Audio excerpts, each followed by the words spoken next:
오늘 은혜 받으신 하나님 말씀은 시편 9편 본문을 가지고 단순한 믿음, 즉 복잡하게 생각할 것이 없는 믿음이라는 주제로 하나님의 말씀을 전할 때 우리가 어떻게 예수님을 쉽고 단순하게 믿을지 우리 한번 이 시간 말씀을 통하여 은혜를 나누고자 합니다. 시편의 기자가 1절에 이와 같이 고백합니다.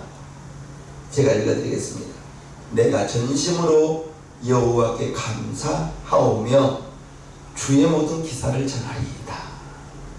먼저 하나님께 감사한다 하면서 주의 모든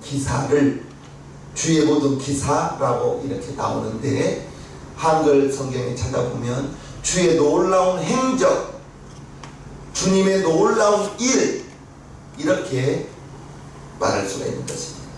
하나님께서 나에게 베푸신 놀라운 일을 전하겠다, 놀라운 행함을 전하겠다. 저와 여러분들이 이 시간 한번 생각해 보아요. 하나님께서 우 목사에게, 하나님께서 우리 성도님들에게 어떠한 놀라운 일을 행하셨는지 한번 생각해 보겠습니다. 저는 우리 성도님들에게 자주 말합니다. 내 앞에서 홍해가 갈라지고 내 앞에서 여리고성이 무너지는 것, 눈으로 보여지는 그러한 현상이 물론 하나님의 기적이죠. 그러나 저와 여러분들이 보이지 않는 하나님의 신령한 은혜, 하나님을 내 아버지라고 믿고 예수님을 나의 구주라고 고백하는 저와 여러분들이 죄에서 건진받고 신앙생활하면서 하나님을 내 아버지라고 부르는 구원받은 것 자체가 놀라운 하나님의 일하심입니다. 그리고 이제 구원받은 다음에는 우리에게 플러스의 삶이 시작되는 건데, 저와 여러분들이 이제 하나님께서 나에게 행하신 놀라운 일들을 다른 거에서 찾지 마십시오.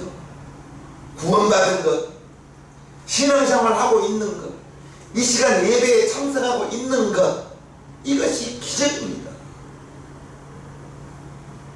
예수님을 믿는다 하면서 교회를 다니면서 열심히 다니다가 어떠한 일 때문에 교회를 떠나간 사람들을 보면, 코로나 시기가 지난 다음에 살펴보니 교인 40%가 가난한 정도가 되는 거예요. 본인들이 교인이라고, 기독교인이라고 말을 하는데 교회는 출석하지 않습니다. 교회 가서 예배 드리지 않습니다. 그러면 어떻게 그들은 예배를 드린가? 주일날 방송 참여로 예배를 드린다 하면서 교회로 출석하지를 않습니다. 왜 우리가 교회에 출석해야 되는가? 한 형제요, 한 자매의 삶을 누리며 교회에서 교제하며 봉사하며 헌신하며 안부를 물으며 합심하여 기도하고 교제하고 매우 중요한 일입니다. 방송으로 1시간 예배 참여한 걸로 신앙생활을 한다고 생각하는 사람이 많이 있습니다. 저와 여러분들은 하나님께서 저와 여러분들에게 베푸신 그러한 일들을 다른 거에서 찾지 마십시오. 여러분들이 구원받아서 이 시간 하나님께 예배 드리고 있는 것, 이것 자체가 하나님이 베푸신 놀라운 은혜요, 놀라운 일이라는 것을 기억하시며, 시편 기자는 주님께서 모든 행한 일을 전하리이다 했는데, 그러면 시편 기자는 무엇을 기이하다고 말했는가? 3절에서 8절을 살펴보면 하나님께서는 악인을 심판하시더라, 이렇게 기록하고 있으며, 이제 9절에서 10절까지는 하나님께서 주의 이름을 아는 자, 주님을 의지하는 자, 주를 찾는 자들을 버리지 않겠다라고 기록하고 있습니다. 이러한 것들이 주님의 놀라운 기사라고 말하고 있는 거예요. 또한 18절에서 20절까지는 하나님께서 가난하고 궁핍한 자들을 구원해 주신다라고 말하면서 이것이 시편 기자가 말하는 주의 모든 기사를 이렇게 설명하고 있는 것입니다. 무엇이 기이한 일인지 이해가 되지 않을 수도 있습니다. 저와 여러분들이 우리 한번 살펴보아요. 나는 정말 하나님은 악한 자를 심판하시고 주의 이름을 알고 주님을 의지하고 찾는 자를 구원하신다는 것을 정말 믿는가? 여러분들이 정말 믿는가? 한번 생각해 보시기를 바랍니다. 그것을 정말 하나님이 악한 자를 심판하시고 하나님을 알고 하나님을 의지하고 하나님을 찾는 자에게 은혜를 베푸신다는 것을 믿는다면 인생이 얼마나 쉽겠습니까? 우리는 입으로는 믿는다 하면서 믿지 못하고 의심하고 살 때가 많더라 이것입니다. 하나님의 말씀대로만 살면 되는데 하나님의 말씀대로 산다 하면서 하나님은 자녀들에게 좋은 것을 베풀어 주신다 하면서 입으로는 그렇게 말하면서 힘들다 어렵다 하고 불평 불만하고 있지는 않은지 한번 우리가 살펴보자 이것입니다. 저와 여러분들의 삶이 왜 고민하고 방황하고 염려하며 살아가는가? 하나님께서 우리에게 원하시는 것은 범사에 감사하는 것이 우리를 향한 하나님의 뜻이라 했는데 감사보다는 원망과 불평이 더 많지는 않은지요. 상황과 여건이 아무리 어려워도 하나님은 잘되고 결국 승리케 해주신다는 것을 알면서도 분명히 하나님이 나의 아버지라는 것을 말하면서도 그것을 의심하고 왜 하나님이 나 도와주지 않느냐고 원망하고 있지는 않은지요. 정말 하나님이 악한 자를 심판하시고 하나님을 믿고 주님의 이름을 믿고 의지하고 찾는 자에게 은혜를 베푸신 것을 안다면 지금의 이러한 어려움 있다 할지라도 묵묵히 찬송하며 감사하며 하나님께 은혜를 구하며 살아갈 수 있지는 않은지, 우리의 인생 길이 내 뜻대로 되지 않는다고 믿음의 길을 간다 하면서 하나님의 은혜를 망각하고 있지는 않은지. 시편 오늘 9편을 기록한 다윗은 이 본문을 살펴보면 정말 단순하게 하나님은 나의 목자라고 고백하고 있음을 알 수가 있는 것입니다. 지금 다윗의 형편이 평안하고 행복한 형편이 아니에요. 지금 다윗의 형편이 좋을 때가 아니에요. 지금 죽을 위기에 처해 있는 것을 오늘 13절을 보면 시편 9편 13절에 기록하고 있습니다. 여호와여 나를 긍휼히 여기소서. 나를 사망의 문에서 일으키는 주여. 미워하는 자에게 받는 나의 공고를 보소서. 지금 다윗이 사망의 죽을 위기에 처해 있는데 그래도 다윗은 나를 불쌍히 여기시면서 나를 돌보아 달라고 고백하면서 이러한 믿음을 가지고 있으면서 노래합니다.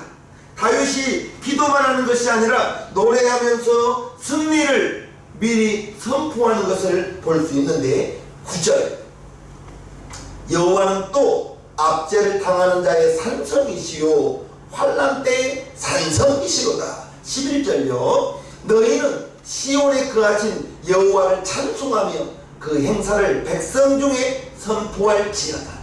노래하면서 미리 승리케 됨을 선포하고 있는 것입니다. 또 18절을 보겠습니다. 궁핍한 자가 항상 잊어버림을 보지 아니하며 가난한 자가 영영이 실망치 아니하며. 지금의 이러한 형편과 어려움이 가난함이 영영이 있지 않다. 않는다, 이렇게 선포하고 있는 것입니다. 다윗이 지금 사망의 문 앞에 있는데 어떻게 이렇게 노래하면서 승리를 미리 선포할 수 있었는가? 어떻게 정말 죽음의 문 앞에서 여호와는 나의 목자라는 이러한 고백을 할 수 있었는가? 다윗이 정말로 단순하고 명확한 믿음을 가지게 되었다는 것을 우리는 시편을 통해서 알 수 있는데 10절을 봅니다. 여호와여, 주의 이름을 아는 자는 주를 의지하오리니 이는 주를 찾는 자들을 버리지 아니하심이니이다. 다윗이 10절을 통해서 하나님의 이름을 아는 자, 주를 의지하는 자, 이러한 주를 의지하는 자를 주님이, 주를 찾는 자들을 주님이 버리지 않고 함께 해주신다는 그러한 고백을 10절을 통해서 우리가 살펴볼 수가 있는 것입니다. 하나님을 믿고 신뢰하는 모습을 지금 우리가 보는 것입니다. 지금 사망의 음침한 골짜기, 죽음의 문턱에 있으면서도 주님을 의지하면서 주님을 찾는 자들을 하나님께서 버리지 않는다는 이 사실을 고백하면서 우리가 시편 9편을 통해서 알 수 있는 것은 다윗은 복잡하게 생각하지 않았어. 하나님이 나의 목자이시기 때문에 내가 지금 사망의 음침한 골짜기를 간다 할지라도 승리케 됨을 미리 노래하는 것을 우리가 오늘 볼 수가 있는 것입니다. 하나님을 의지하는 자, 하나님의 이름을 의지하는 자, 하나님께서 버리지 않는다는 것을 시편 9편을 통해서 노래하고 있는 것을 우리가 볼 수가 있는 것입니다. 하나님의 이름 우리도 알죠. 구약에서는 하나님의 이름을 여호와라 했습니다. 그런데 그 여호와 하나님이 신약에 예수님께서 이 땅에 오시면서 예수의 이름을 저와 여러분들에게 주셨습니다. 다윗이 하나님의 이름을 알고 하나님을 의지하고 하나님을 찾았기 때문에 지금 사망의 음침한 골짜기, 사망의 문 앞에 있다 할지라도 나는 하나님을 찾고 하나님을 의지하기 때문에 하나님이 나를 버리지 않는다는 사실을 믿었어요. 믿어버렸어요. 의심하지 않았다는 것을 우리는 압니다. 또한 사무엘하 22장에 보면 하나님께서 다윗을 모든 대적의 손에서 구원하시고 사울의 손에서 구원하신 날 다윗이 하나님께 고백한 기도가 사무엘하 22장 2절에 기록되어 있습니다. 3절입니다. 2절과 3절. 가로되 여호와는 나의 반석이시요 나의 요새이시요 나를 건지시는 자시요 나의 하나님이시요 나의 피할 바위시요 나의 방패시요 나의 구원의 뿌리시요 나의 높은 망대이시요 나의 피난처시요 나의 구원자시라. 나를 흉악에서 구원하셨도다. 할렐루야.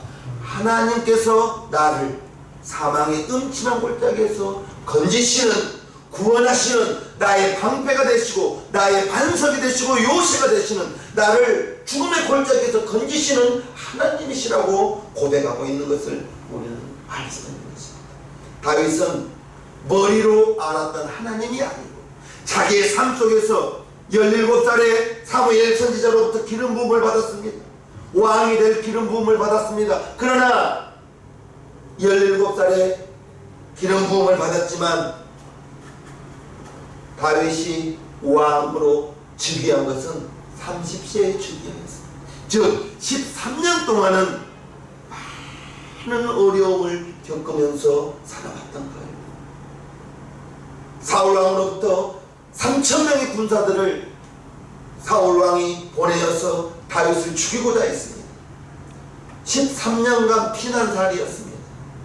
그러나 단 한 번도 사울왕을 원망하지 않고 하나님을 의심하지 않고 하나님은 나의 반석이시라고, 나의 요새시라고, 나를 건지시는 자라고, 나의 피난처라고, 나의 구원자라고 고백하면서 사망의 끔찍한 골짜기를 다녔지라도 해를 두려워하지 않을 것은 주께서 나와 함께 하시니라 고백하며 나아갔던 다윗이었습니다.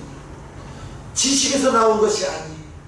자기의 삶을 통해서 매일매일 하나님의 보호하심으로 사울 왕의 손에 죽지 않고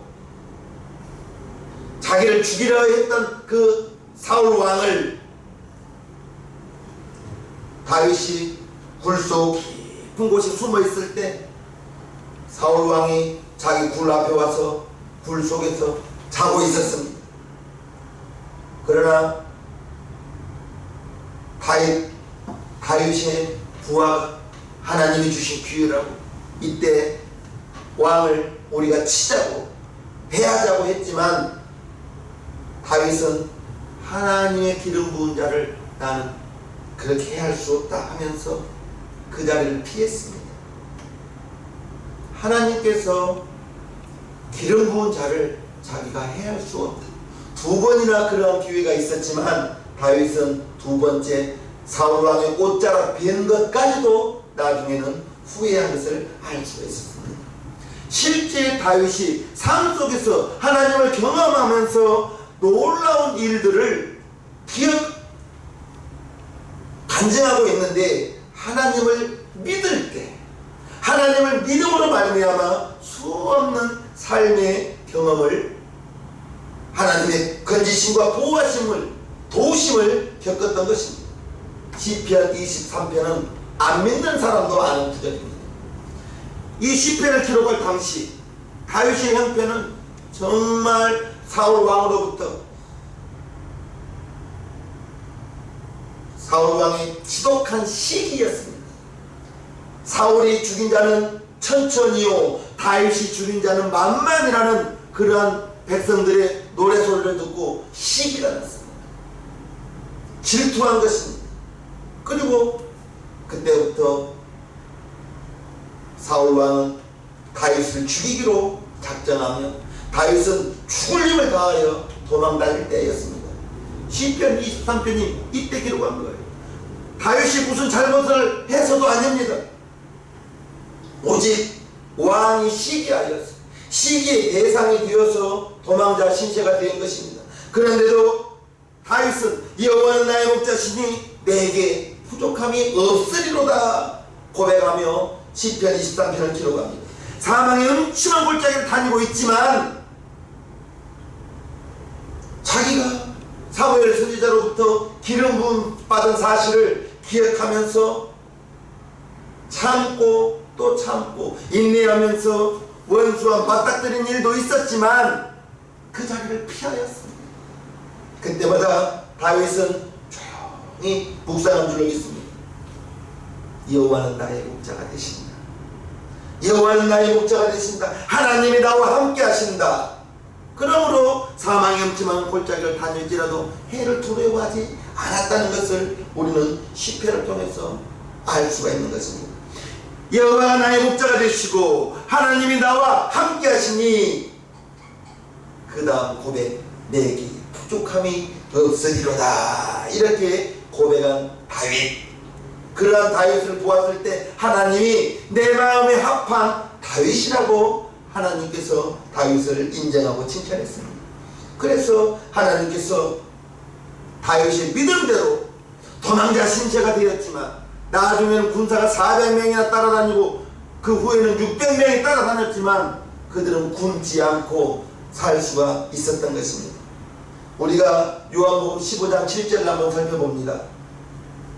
너희가 내 안에 거하고 내 말이 너희 안에 거하면 무엇이든지 원하는 대로 구하라. 그리하면 이루리라. 정말 기도할 때 이 구절을 묵상하면서 기도하면서 너희가 내 안에 거하고 내 말이 너희 안에 거하면 여기는 별로 생각하지 않은 것 같아요. 무엇이든지 원하는 대로 구하라. 그리하면 이루리라. 이 후반절만 좋아하는 것 같아요. 먼저는 저와 여러분들이 우리가 주님 안에 거하는 주님의 말이 우리 안에 있는 내 마음속에 여러분 마음속에 우리의 믿음 속에 하나님의 말씀이 있는 우리가 주님 안에 거하는 것이 중요한데 무엇이든지 원하는 대로 구하라. 그리하면 다 이루리라. 여기만 중요하게 여기기 때문에 기도의 응답을 기도의 약속을 의심하지 않은지 주님의 말씀이 내 마음 안에 있어야 되는데, 내가 주님 안에 거하여야 되는데, 내가 주님 안에 거하지 않고 주님의 말씀이 내 속에 있지 않으면서 무엇이든지 원하는 대로 구하라 그리하면 이루리라, 이 말씀만 기억하며 기도하기 때문에 저도 마찬가지죠. 구하면서도 내 욕심으로 구하는 것이 있더라 이것입니다.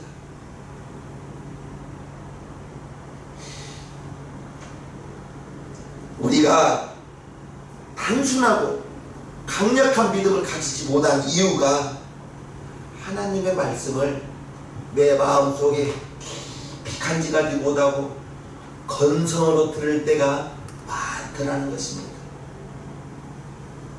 하나님의 말씀을 건성으로 들으면 사무엘상 15장에 사울 왕이 하나님의 말씀을 건성으로 듣습니다. 사무엘 선지자를 통해서 사울 왕에게 하나님께서 아말렉을 진멸하라고 합니다. 아말렉을 진멸하되 짐승까지 다 죽이라고 했습니다.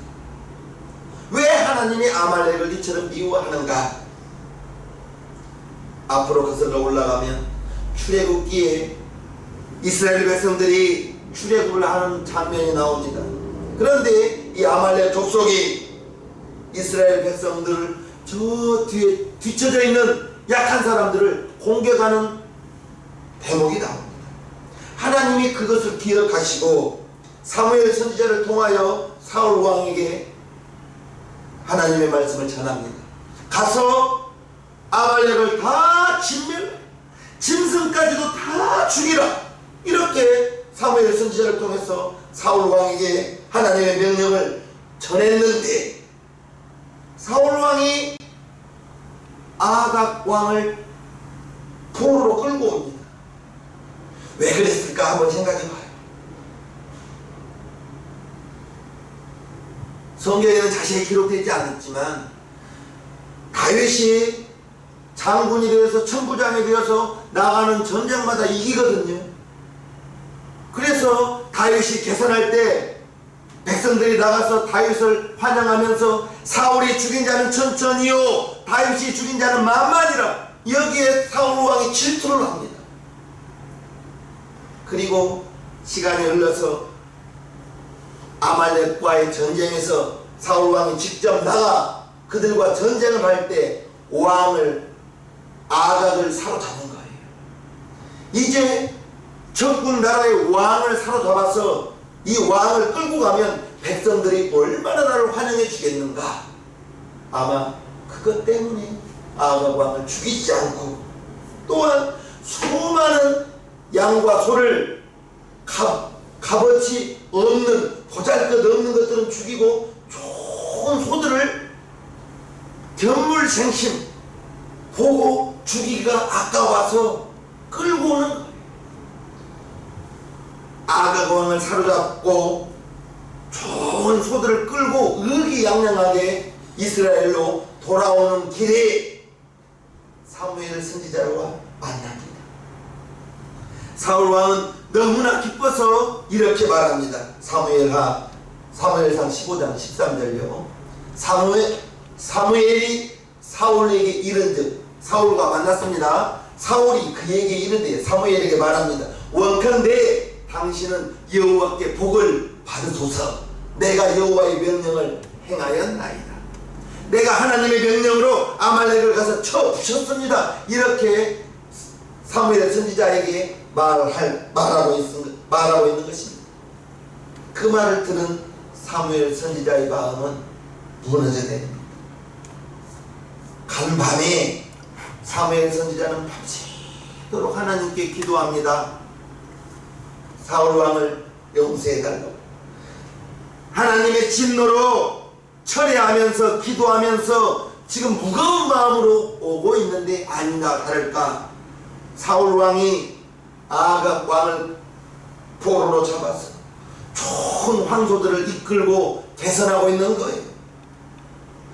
그래서 사울 왕에게 사무엘 선지자가 소리칩니다. 14절. 사무엘이 가로되 그러면 내 귀에 들어오는 이 양의 소리와 내 귀에 들리는 소의 소리는 어찌니입니까? 왕이 분명히 내가 하나님의 명령을 다 행하였다고 했는데 하나님의 명령은 무엇이에요? 아말렉을 치되 짐승까지 다 죽이라 했습니다. 짐승까지 하나도 남기지 말고 다 죽이라 했는데 사무엘 선지자가 말하는 거예요. 당신이 하나님의 명령을 다 행하였다면 내 귀에 들리는 이 양의 소리와 내 귀에 들리는 이 소의 울음소리는 무엇입니까? 이렇게 말하고 있는 거예요. 그리고 19절 말합니다. 어찌하여 왕이 여호와의 목소리를 청종치 아니하고 탈취하기만 급하여 여호와의 악하게 여기시는 것을 행하였나이까.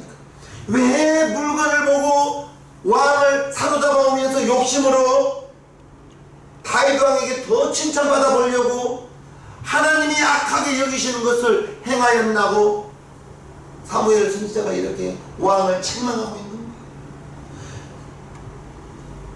그때 사울 왕이 무엇라 핑계하십니까? 이때 잘못했다고 용서를 구해야 되는데 그 기회를 놓치지 않아요. 그 기회를 놓쳐버리는 거예요. 20절에 이처럼 말합니다. 사울이 사무엘에게 이르되 나는 실로 여호와의 목소리를 청종하여 여호와께서 보내신 길로 가서 아말렉 왕 아각을 끌어왔고 죽이라고 했는데 끌어온 거예요.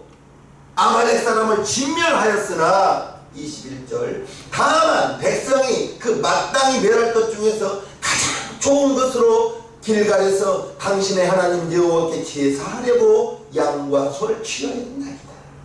나는 다 죽이려고 했는데요, 당신의 백성들이 좋은 소를 좋은 양을 가지고 와서 길갈에서 하나님께 제사 드리려고 이렇게 양과 소를 잡아옵니다 라고 이런 핑계를 대고 있는 거예요. 사무엘 선지자가 애가 타서 22절 23절 이처럼 말합니다. 사무엘이 가로되 여호와께서 번제와 다른 제사를 그 목소리 청종하는 것을 좋아하신 같이 좋아하시겠나이까. 순종이 제사보다 낫고 듣는 것이 수양의 기름보다 나으니 이는 거여가는 것은 사술의 죄와 같고 완고한 것은 사실 우상에게 절하는 죄와 같음이라. 왕이 여호와의 말씀을 버렸으므로 여호와께서도 왕을 버려 왕이 되지 못하게 하셨나이다. 여러분들이 잘 아는 말씀이 나옵니다. 순종이 제사보다 낫다고. 그 말씀이 여기에 나오는 거예요. 하나님께서 다 멸하라 죽이라 했는데 왕을 사로잡아 옵니다. 좋은 소와 좋은 양들을 끌고 옵니다. 그리고 왜 죽이지 않았냐고 말하니까 예, 하나님께 제사하려고요 이렇게 말하고 있는 거예요. 하나님의 말씀을 허투루 들은 거예요. 마음 깊숙이 새겨듣지를 않았다는 것을 우리는 오늘 성경을 통해서 알 수가 있는 것입니다. 하나님의 말씀을 들을 때 정확하게 들어야 되는데 가서 아말렉을 진멸하라, 다 죽이라, 짐승까지 다 죽이라 했는데 왕을 사로잡아 좋은 소와 좋은 양들을 사로잡아 오면서 하나님께 제사하려고 했다고 이렇게 말하고 있는 거예요. 우리 성도님들 기억하십시오. 순종이 제사보다 낫다고 했습니다. 순종이 제사보다 낫다고 했습니다. 저와 여러분들이 이 말씀을 기억하시면서 이 말씀은 우리가 모르는 사람이 없는 거예요.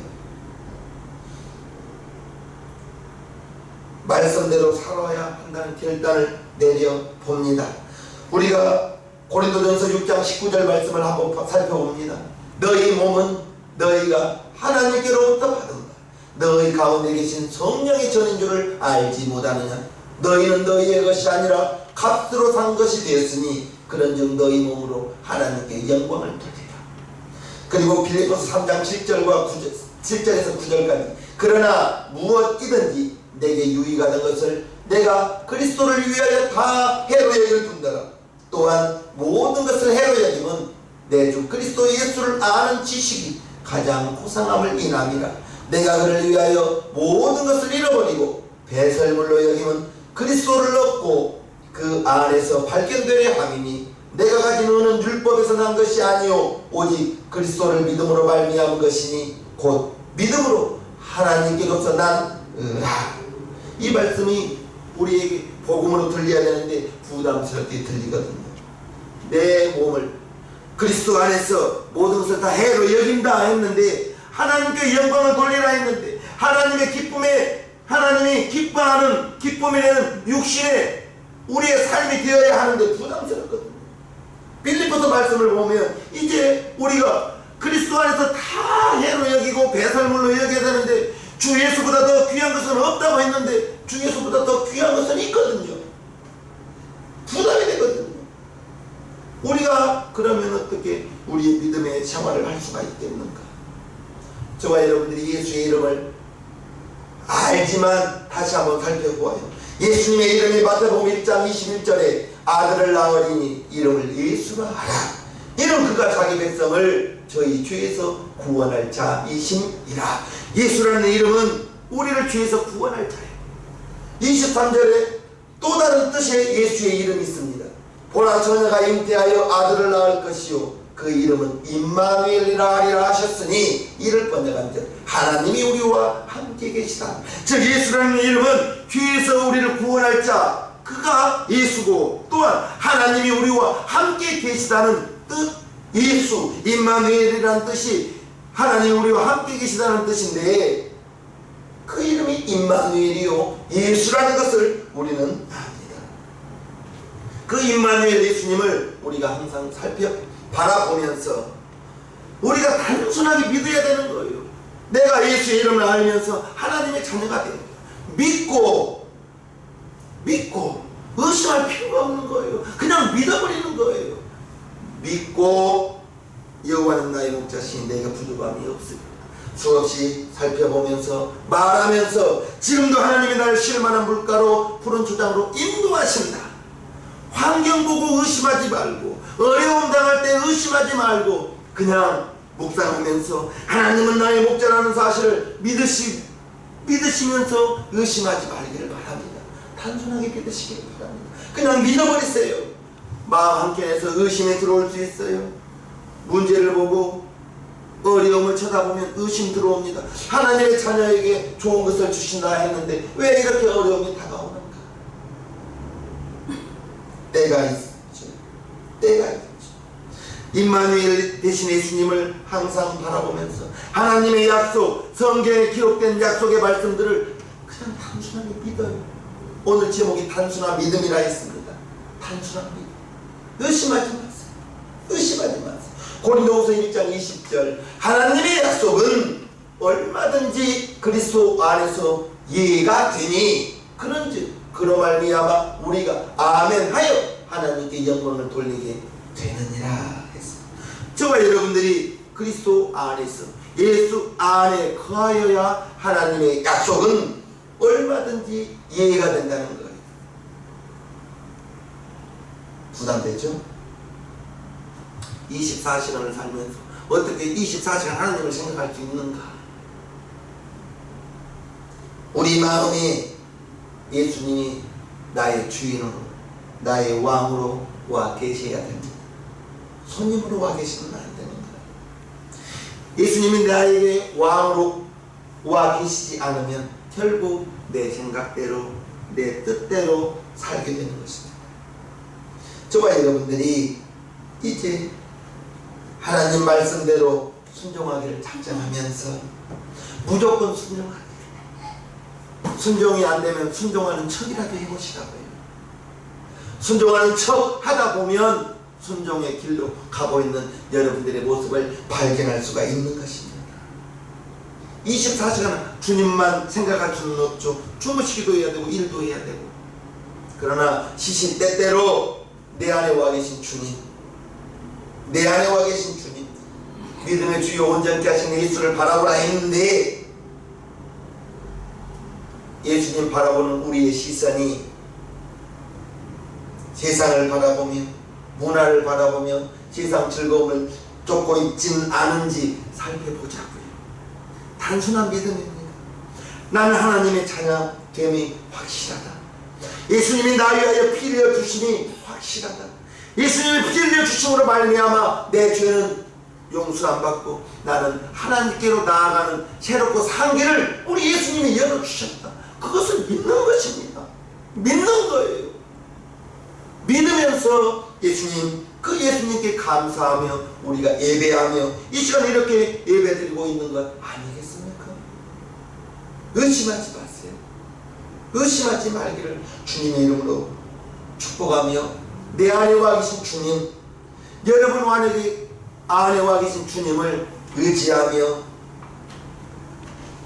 그분으로부터 오는 힘을 의지하고 살아가는 저와 여러분들 되기를 주님의 이름으로 축복합니다.